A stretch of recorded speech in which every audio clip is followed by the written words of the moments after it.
아, 이번 기는 특별히 이 선교에 대한 내용을 가지고 우리가 공부를 하게 되겠습니다. 아주 시의적절하다고 생각이 듭니다. 왜냐하면 팬데믹 기간에 많은 사람들이 다들 움츠려들고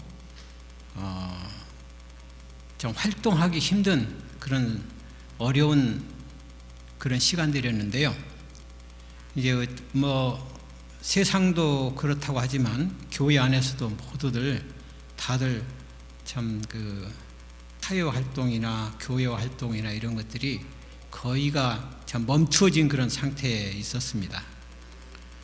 그런데 하나님께서 이제 선교 활동을 아주 적극적으로 하라고 하는 그런 말씀으로 저희들이 이해를 하고, 이번 이제 넷째 이 사기를 통해서 특별히 선교에 대한 것들을 우리가 중점적으로 우리가 공부를 함으로 정말 우리가 하지 못했던 일들을 이제라도 발을 벗고 나서서 이 선교 활동에 해야 되지 않나 그런 생각이 듭니다. 오늘 아시는 대로 하나님의 선교, 나의 선교라고 하는 타이틀을 가지고 공부하겠는데요. 여기 총론에 보니까 이야기는 이제 그만, 여기 내용을 읽어보면 여러분들께서 왜 이 이야기가 나오는지 이해가 갈 겁니다. 이것은 뭐 실제적인 얘기가 아니고요, 하나의 비유를 통해서 얘기한 이야기입니다.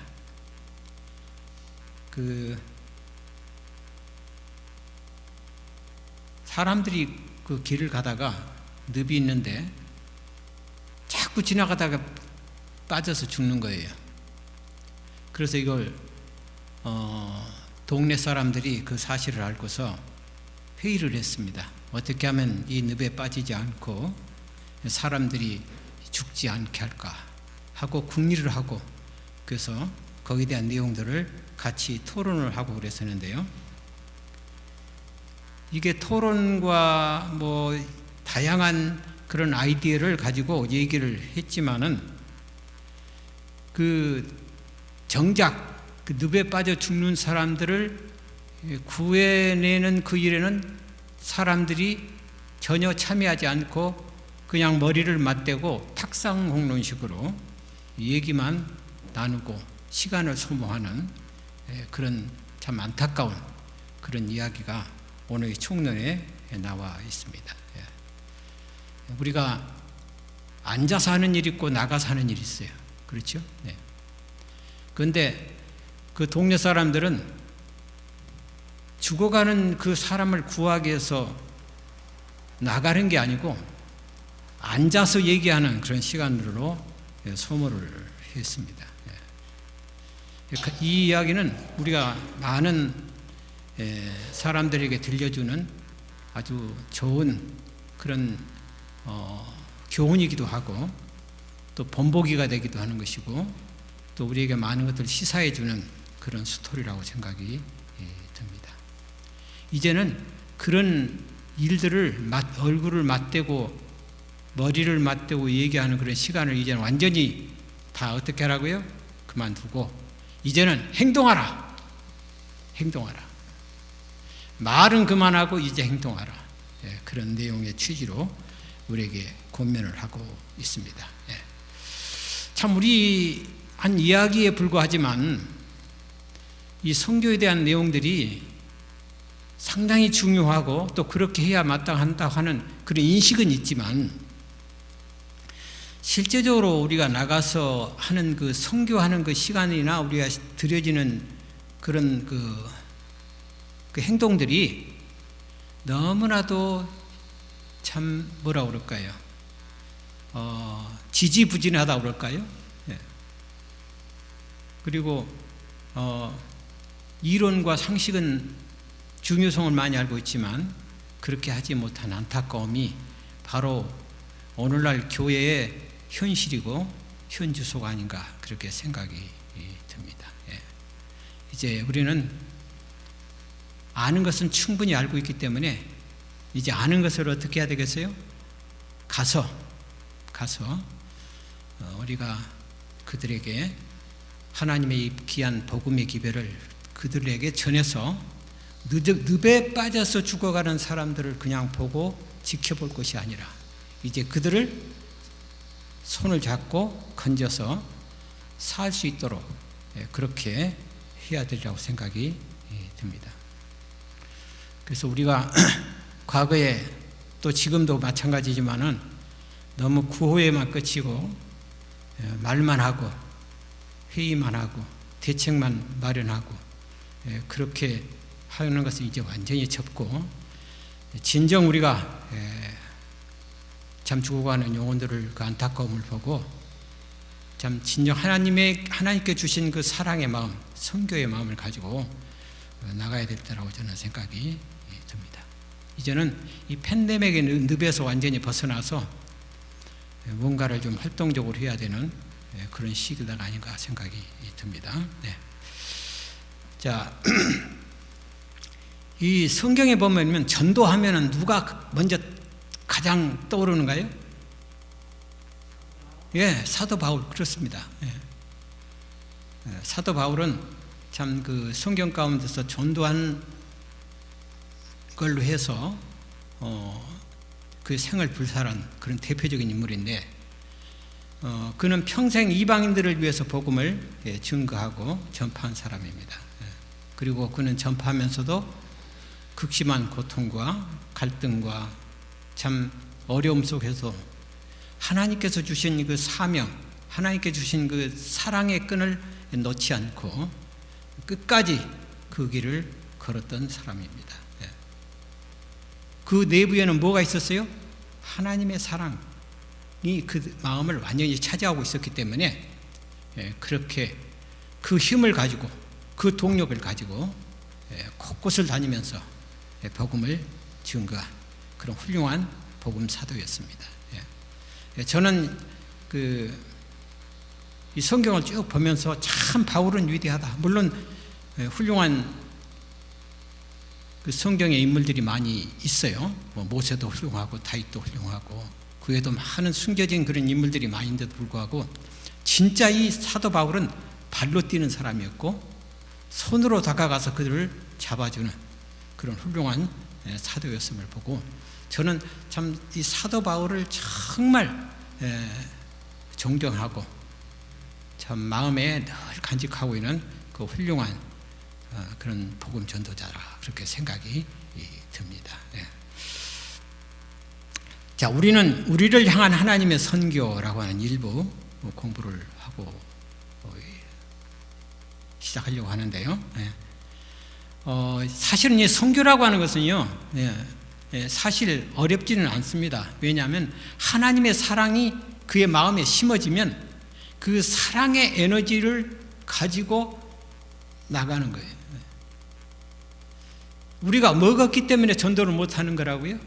결국은 하나님의 사랑이 우리 마음에 불붙는 열정이 없기 때문에 그런 거예요.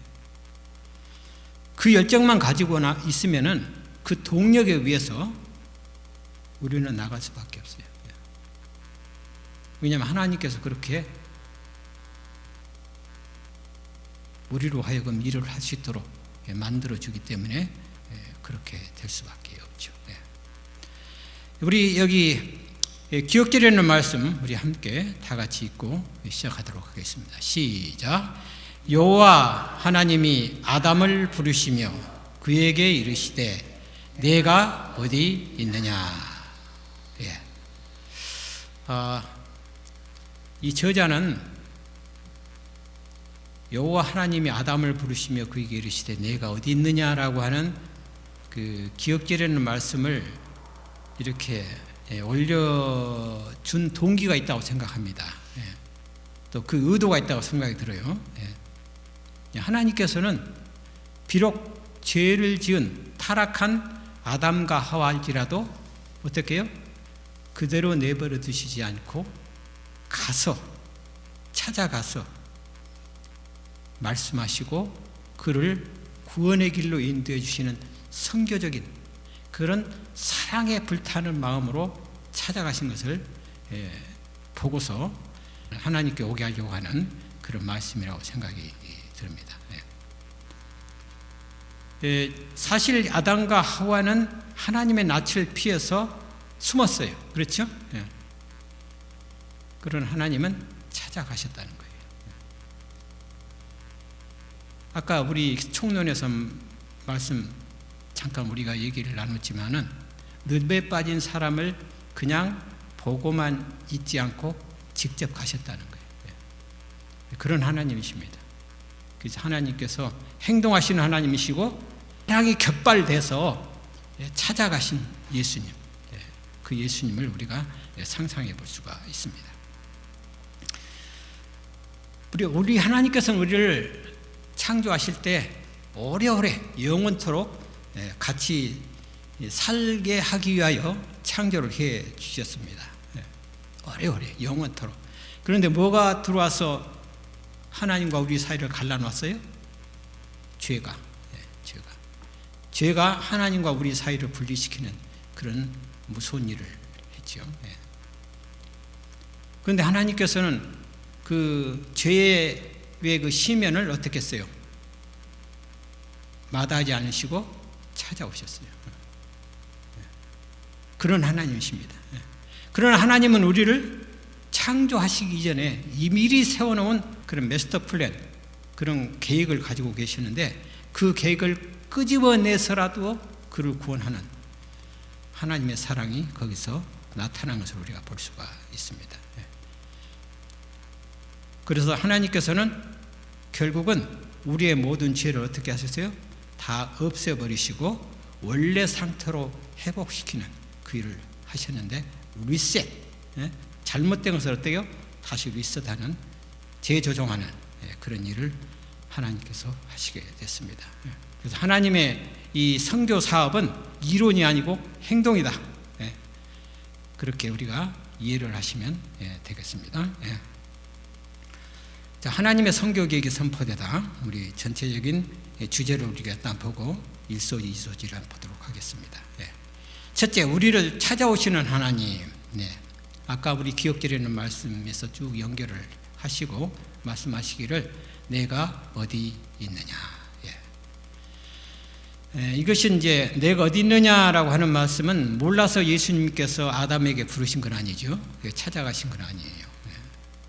아시지만 그의 아담의 마음에 하나님의 음성이 들릴 때 어떻게 되겠어요? 아, 진짜 나를 만드신 하나님이 나를 찾아주시는구나. 그런 마음이 생기지 않겠어요?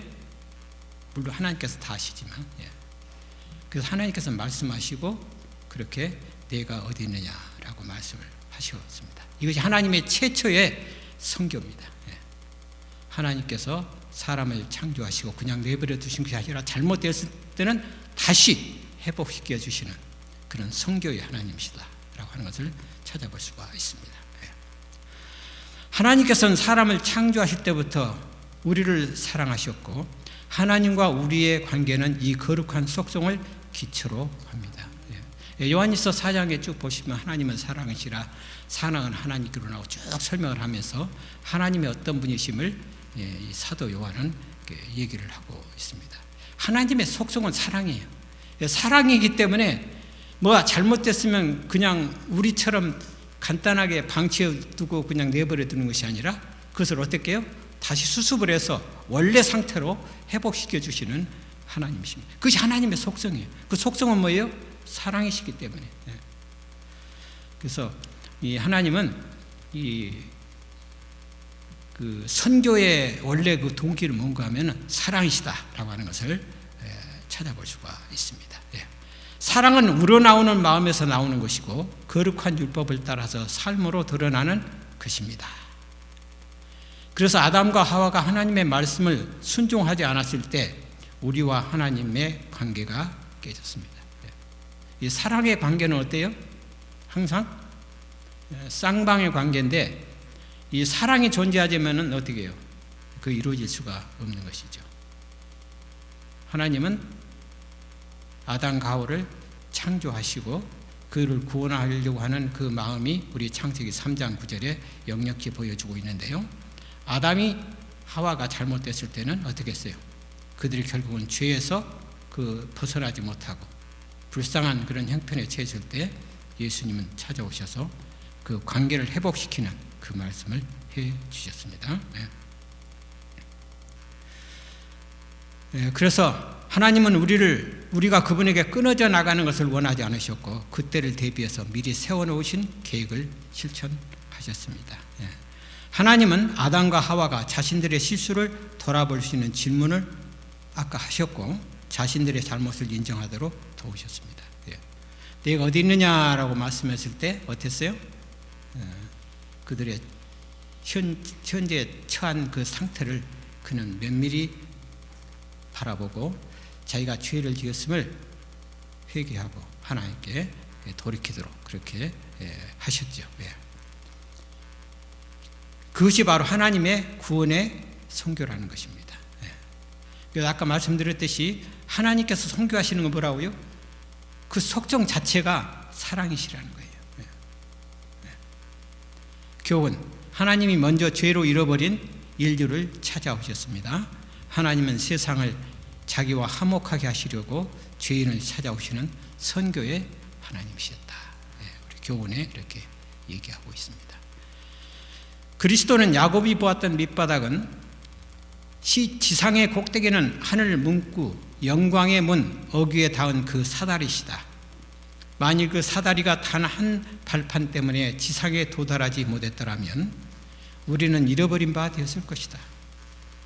그러나 그리스도께서는 우리가 있는 곳에 찾아오신다.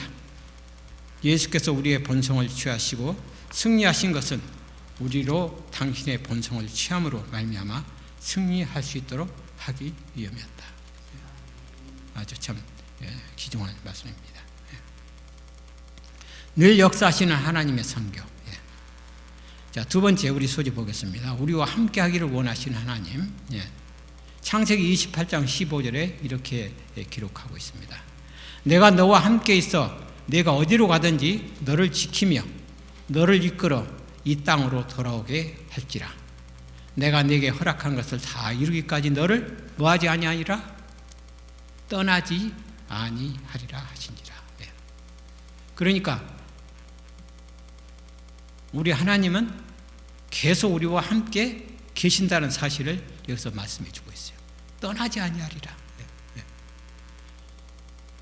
하나님의 선교는 언제나 그분의 함께 하심으로서 나타납니다.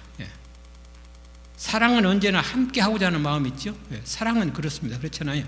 그런 것처럼 우리 하나님의 속성은 사랑이시기 때문에 항상 함께 있고 싶어 하는 거예요. 죄인이든 의인이든 함께 하기를 원하시는 거예요. 지금 자석을 보셨죠? 자석을 보면은 음과 양이 탁 달라붙잖아요.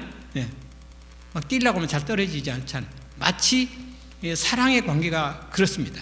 아주 밀착된 관계, 사랑. 그래서 예수님께서는 하나님께서는 사람을 창조하신 것은 뭐예요? 자기의 분신이나 마찬가지예요. 분신. 그 사랑의 한 덩어리를 그냥 내버려 두시지 아니하시고 끝까지 찾아가시는 가까이 하시는 떠나지 아니하시는 그 하나님을 우리가 볼 수가 있습니다. 사랑의 인력으로 작용하는 그 하나님. 성경에는 하나님께서 친히 사람들을 보러 내려오셨던 일들이 여러 번 나옵니다. 그렇죠?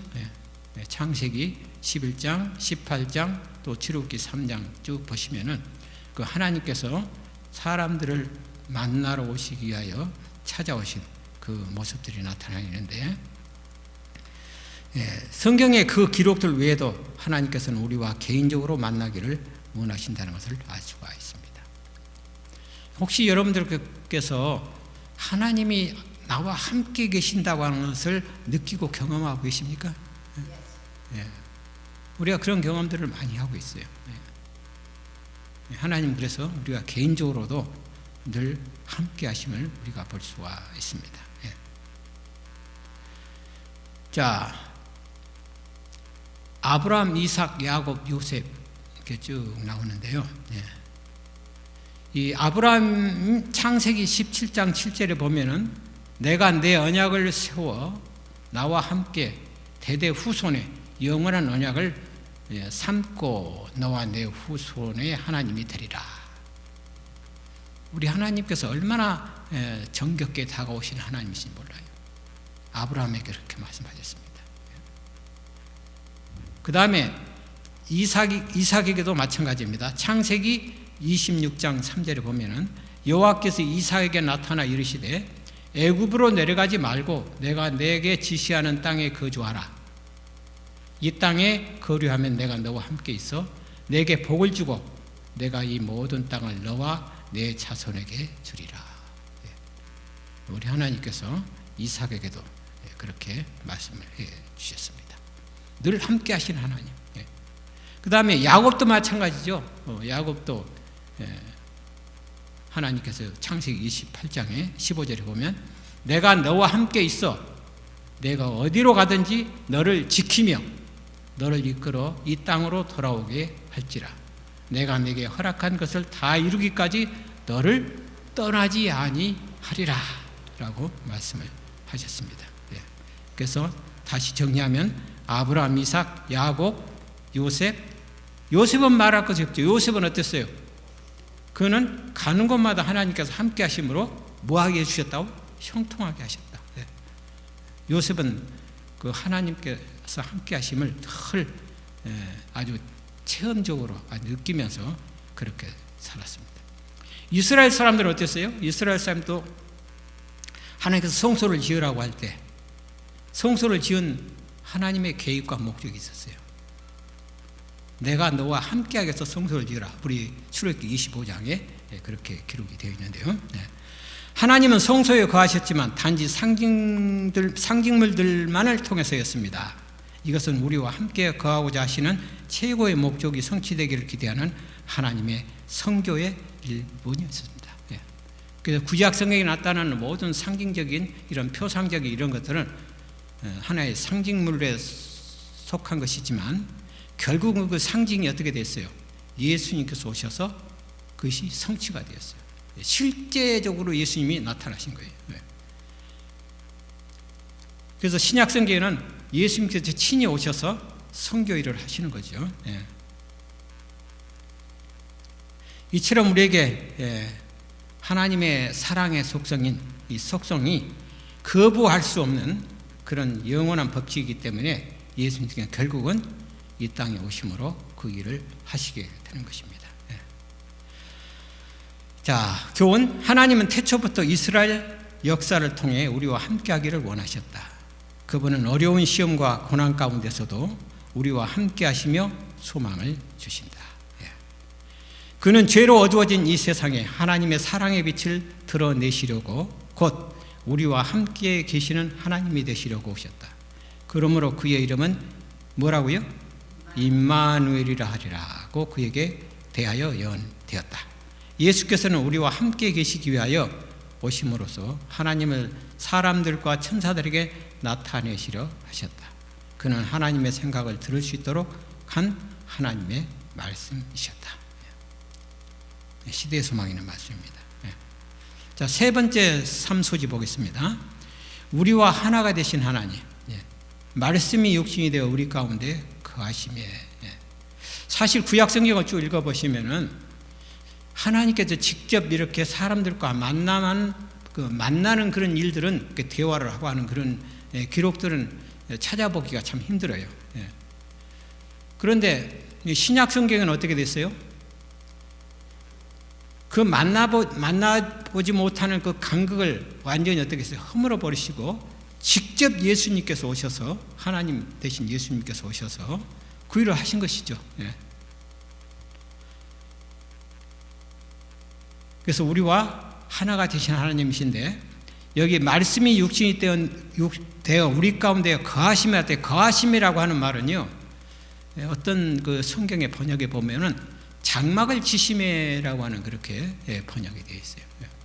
이 장막이라고 하는 것은 이제 집에 이렇게 집도 얘기할 수도 있고 또 텐트도 얘기할 수 있고 그런데 여기 거하심이라고 하는 말씀은 장막을 친다고 하는 말은 출애굽기의 그 성소 회막 장막, 예수님께서 말씀이 육신이 되어 우리 가운데 장막을 치심에 이렇게 말씀을 하시는 것입니다. 그래서 예수님은 어떻게 됐어요? 갈라디아 4장 4절부터 쭉 보시면은 때가 참에 하나님이 그 아들을 보내사 여자에게 나게 하시고 그렇게 말씀하셨어요. 그래서 예수님께서는 말씀이 육신이 되어서 우리 가운데 거하시게 되었습니다. 하나님의 선교 전략은 차례대로 이루어졌고 에덴 동산에서 사람에게 주신 약속을 성취될 시간이 다가왔는데 갈라디아 4장 4절에 때가 참에 예수님께서 탄생하시고 또 그 일을 시작하게 됐습니다. 하나님께서 사람의 몸으로 태어나셔서 사람들과 같이 사심으로 임마누엘, 우리와 함께 계시는 하나님의 선교 사명을 이루셨습니다. 참 우리 하나님은 너무 좋으신 하나님이시죠? 비록 죄를 지었다 할지라도 예수님께서 찾아오시고 우리와 함께 거하시고 장막을 치셔서 우리와 함께 하시는 그 하나님. 우리가 이 공부를 하면서 그런 사랑을 우리가 느끼게 되면 선교는 어떻게 되겠어요? 예수님처럼 그런 마음과 정신을 가지고 나갈 수밖에 없어요. 결국은 우리가 선교를 안 한다고 하는 말은 하나님의 사랑이 우리 마음속에 아주 불붙게 뜨겁게 작용을 하지 않기 때문에 식어져 있는 상태에 있기 때문에 우리가 전도를 안 하는 것이지, 사실 우리가 하나님의 그 사랑의 에너지, 그 동력을 가지고 일을 하게 되면 안 나갈 수가 없어요. 안 나갈 수가 없어요.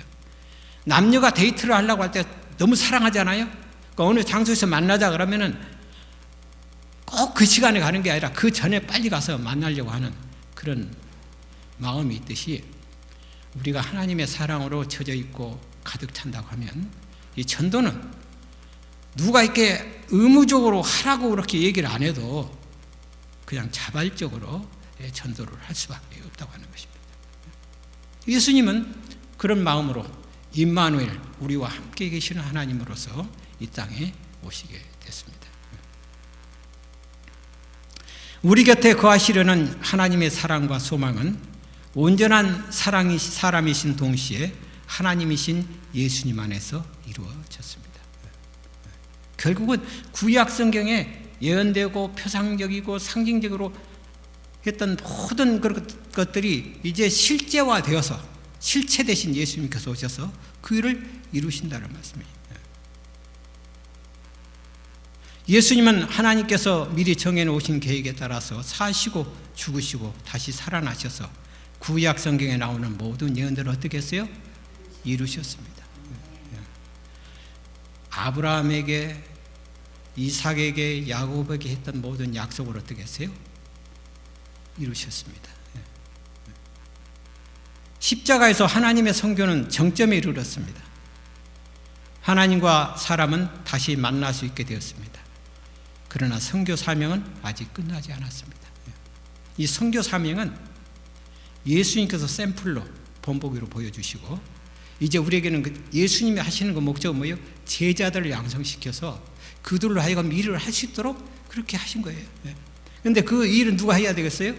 이제 제자들이, 하나님의 복음을 받아들이는 모든 사람들이 일을 하도록 그렇게 인계를 하신 거예요. 인계를. 그래서 선교 사명은 예수님 오시기 전까지 계속되는 현재 진행형이라는 것입니다. 하나님께서 행하시는 모든 일은 그분의 선교 계획을 따른 것이다. 하나님은 예수님을 보내심으로 예언을 성취하시고 선교의 목적을 분명하게 보여주셨다. 자, 넷째 소지 보겠습니다. 우리와 항상 함께 하시는 하나님. 이걸 마태복음 28장 10절에 보면은, 20절에 보면, 볼지어다 내가 세상 끝날까지 너희와 항상 함께 있으리라 하시니라. 예수님께서는 이 세상에 계실 때 보이지 않는 하나님의 형상을 당신의 사역을 통해서 우리에게 보여주셨습니다. 하나님께서는 말씀만 한 게 아니에요. 말씀하는 게 아니라 이 말씀으로 어떻게 돼요? 구체화시키고 실제화시키고 진짜 예수님께서 몸으로 오셔서 그 사역을 하신 것을 볼 수가 있습니다. 우리 마태복음 1장에 보면은 하나님이 우리와 함께 계시다라고 하는 임마누엘이라고 하는 말씀을 하셨잖아요. 임마누엘의 하나님. 그런데 마태복음 28장 20절에 보면은 거기 또 임마누엘 하나님이 계세요. 그게 뭐냐면은 너희와 함께 세상 끝날까지 너희와 함께 하겠다고 하는 말씀하셨어요. 그러니까 예수님께서 오실 때도 우리와 함께 하시겠다고 말씀하셨고, 그 다음에 가실 때도 우리에게 맡겨주신 그 사명이 있는데 끝까지 너희와 함께 하겠다, 그렇게 말씀하셨어요. 그런데 문제는 어디가 있느냐? 마태복음 1장에 나오는 임마누엘의 하나님, 그 참 사랑의 하나님, 우리와 함께 하시는 하나님을 우리가 늘 느끼면서 그 은혜 가운데서 젖어서 너무 감사하고 기뻐요. 우리를 구원하시게 오신 예수님. 그런데 마태복음 28장 20절에 나오는 그 하나님께서 함께 하시겠다는 그 말씀은 가서 너희는 모든 족속과 모든 사람들에게 제자를 삼아서 침례를 주고 그들에게 가르쳐 지키게 하라고 그렇게 말씀을 했는데 그걸 안 하고 있는 거예요. 그래서 마태복음 1장 임마누엘의 하나님께서는 하신 그 사랑의 하나님은 우리가 잘 기억하고 알고는 지식적으로 알고 있지만은 28장에 나오는 그 임마누엘의 하나님께서 우리에게 하라고 하신 그 일은 하지 않는 그런 일들을 우리가 아직도 하고 있다는 사실을 생각할 때 참 안타깝다, 그렇게 생각이 듭니다. 예수님께서 하늘로 돌아가실 때가 되었을 때 그분은 우리를 혼자 두지 않으셨습니다. 하나님께서 성령님 안에서 계속해서 우리와 함께 하실 것을 약속하셨습니다. 그러므로 예수님은 항상 우리와 함께 계십니다. 자, 예수님께서 가시고 난다면 우리와 늘 함께 하시는 하나님, 그분은 누구세요? 성령이에요. 그래서 예수님께서 함께 하시는 것은 직접 육체로 오셔가지고 우리와 함께 하시기도 했고, 가신 다음에도 우리와 함께 하시는데 성령님께서 오셔서 우리와 함께 하시는 그 일을 해 주시겠다, 그렇게 약속을 하셨습니다. 우리와 항상 함께 계시겠다는 약속과 함께 예수님께서는 죄인들을 찾아서 구원의 길을 가르치는 사명을 우리에게 맡겨주셨습니다. 이 마태복음 28장 18절 20절은요 우리에게 주신 아주 그레이트 미션이에요. 아주 위대한 사명이에요. 이 사명을 우리에게 맡겨주셨다는 것입니다. 하나님의 성교적 번영은 잃어버린 자를 찾아 구원하시려는 예수님의 모습에서 가장 잘 나타납니다. 예수님은 대사명을 주시면서 함께 하시겠다고 약속을 하셨습니다. 오케이. 5소절 보겠습니다. 우리를 위해 다시 오실 하나님, 이와 같이 그리스도도 많은 사람의 죄를 담당하시려고 단번에 들이신 바 되셨고 구원에 이르게 하기 위하여 죄와 상관없이 자기를 바라는 자들에게 두 번째 나타나시리라. 이것은 예수님의 재림을 얘기하고 있습니다. 예수님은 우리를 데리러 다시 오시겠다고 약속을 해 주셨습니다. 이것은 우리 성경에 보면은 복된 소망이라고 기도서에 기록하고 있습니다. 그래서 하나님의 성교는 이제 그때 비로소 다 마쳐지는 거예요. 더 이상 영혼을 구원할 필요가 없죠. 예수님 오시니까 이제 다 구원받는 사람은 구원받고 멸망받는 사람은 멸망받고 그렇게 되기 때문에 하나님의 성교는 이제 완전히 완성이 되는 그 일이 재림을 통해서 이루어지게 되는 것입니다. 그때 하나님의 장막, 모형이나 상징이 아닌 실체의 장막이 우리와 함께 있을 것이며 이제 그 모형적인 그런 상징적인 것들은 이제 완전히 다 없어져 버리고 그림자같이 다 없어지고 이제는 실제 우리 예수님과 함께 영원히 거하신다고 하는 것입니다. 우리는 다시 예수님 얼굴을 볼 수 있게 될 것입니다. 우리는 예수님과 대화하고 그분 앞에서 직접 예배 드릴 것입니다. 이 성교를 준비하신 하나님께서는 마침내 당신의 자녀들과 영원히 함께 거하시는 소망을 이루실 것입니다. 이 하나님의 성교에 참여한다는 것이 얼마나 엄청난 특권입니까? 사실은 우리가 성교를 하는 것은요 하나님께서 하신 일을 우리가 위임받아서 하는 거예요. 이거 큰 특권이에요. 그렇잖아요. 내가 하지 못하는 일을 저 사람에 맡겨주면 그 사람이 그 맡겨진 일에 대해서 얼마나 큰 특권으로 생각하고 열심히 하겠어요. 또 충성스럽게. 마치 그와 같은 이시로 우리 하나님께서 우리에게 맡겨주신 일을 너무 짐이라고 생각하지 말고 의무라고 생각하지 말고 아주 기쁘게 자원하는 심령으로 하나의 특권으로 생각하라고 일을 해야 될 것입니다. 또 한 가지는 우리는 하나님께서 우리를 사랑하신다고 하는 그 사랑의 그 본성, 하나님께서는 본래 그것이 그 사랑이라고 하는 것이 그 자체예요. 그래서 영혼을 구원할 때 그 하나님의 사랑의 정신으로 우리가 그 영혼을 바라보고 그렇게 구원을 해야 되겠습니다. 이것은 엄청난 특권이다. 재림은 우리와 함께 하기 원하시는 하나님의 열망을 가장 분명하게 보여준다. 그때 하나님이 친히 함께 하실 것이며 하나님의 선교의 계획도 완성될 것이다. 자, 예수님께서 우리와 같이 살려고 오셨다는 사실에서 우리는 하나님께서 우리의 어려움과 슬픔을 당하셨고 깊이 느끼셨고 우리를 이해하신다는 것을 알게 됩니다. 아담의 모든 아들들과 딸들은 사람을 만드신 분이 죄인들의 친구라는 것을 이해할 것입니다. 모든 은혜의 교리, 모든 기쁨의 약속, 모든 사랑의 행동들, 예수님의 이 땅에서의 삶에서 나타난 그분의 거룩한 매력에서 우리는 하나님이 우리와 함께 계시다는 것을 보게 됩니다. 오늘 우리가 이 교과 공부를 통해서 선교라고 하는 것이 무엇인지에 대해서 한번 살펴보았습니다. 한마디로 하나님의 선교는 하나님의 뭐라고요? 사랑이라는 것입니다. 하나님으로부터 시작된 이 사랑, 인류를 향한 그분의 끝없는 사랑이 바로 하나님의 선교라는 것입니다. 그 하나님의 선교는 하나님의 네 가지 모습으로 아까 우리 공부했던 것처럼 나타나는데, 첫째는 우리를 찾아오시는 하나님, 함께 하시는 하나님, 우리와 하나 되신 하나님, 그리고 다시 오실 하나님. 인류의 역사를 통해서 나타난 이런 하나님의 이 모습이 바로 하나님의 사랑에 기초되어 있다는 사실을 우리가 배웠습니다.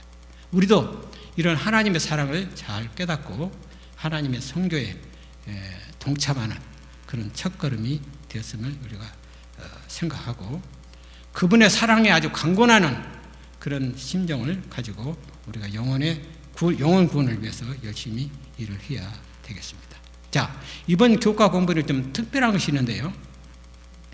교과 공부를 이렇게 마치고 끝날 것이 아니라 함께 하자는 거예요. 함께. 자, 보겠습니다. 다음 한 주 동안 하나님의 선교에 동참할 수 있도록 먼저 우리의 마음이 열어져야 되겠어요.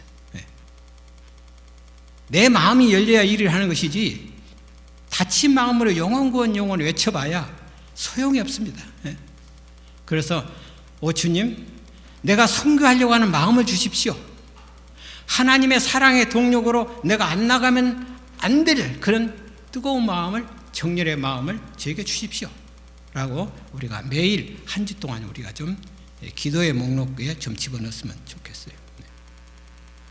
두 번째, 시작이 반이라고 시작을 좀 해야 되겠어요. 자, 이웃, 직장 동료, 친구들, 카톡으로 알고 있는 사람들, 내 주변에서 얼굴만 알던 사람의 이름을 한번 알아보고 매일 그 사람을 위해서 기도하기 시작하십시오. 그래서 여러분의 기도 목록에 여러분이 알고 있는 사람들의 이름을 쭉 적으세요. 적으시고 한 사람씩 손을 짚어가면서 기도하십시오. 우리는 그런 일도 안 하고 그렇게 기도해 보지도 않고 전도하라고 그러니 얼마나 실증나고 그게 부담이 되겠어요. 그래서 다음 주부터는 우리가 내 마음을 먼저 열게 해주시고 그 다음에 내가 알고 있는 모든 사람들을 한 사람씩 기도 목록에 넣어서 그 사람을 위해서 집중적으로 기도를 하십시오. 그렇게 하면 이제 선교의 문이 차츰차츰 열리게 될 것입니다. 저도 그렇게 하려고 합니다. 그래서 우리 모두가 같이 동참해서 이 일에 우리가 적극적으로 시작을 했으면 좋겠습니다. 우리 기도하고 마칠까요? 하나님 아버지, 오늘 이 안식 아침에 주의 사랑하는 귀한 백성들을 주님의 전으로 인도해 주시고 또 이 안식학교 시간을 통해서 우리가 어떻게 선교를 해야 될지를 이 말씀을 통해서 공부하도록 해주셔서 감사합니다. 우리가 진정 하나님의 사랑을 가지고 영혼을 뜨겁게 사랑하는 마음을 가지고 우리가 선교에 불타는 심령으로 일할 수 있도록 우리의 심령에 성령님 역사하여 주시옵소서.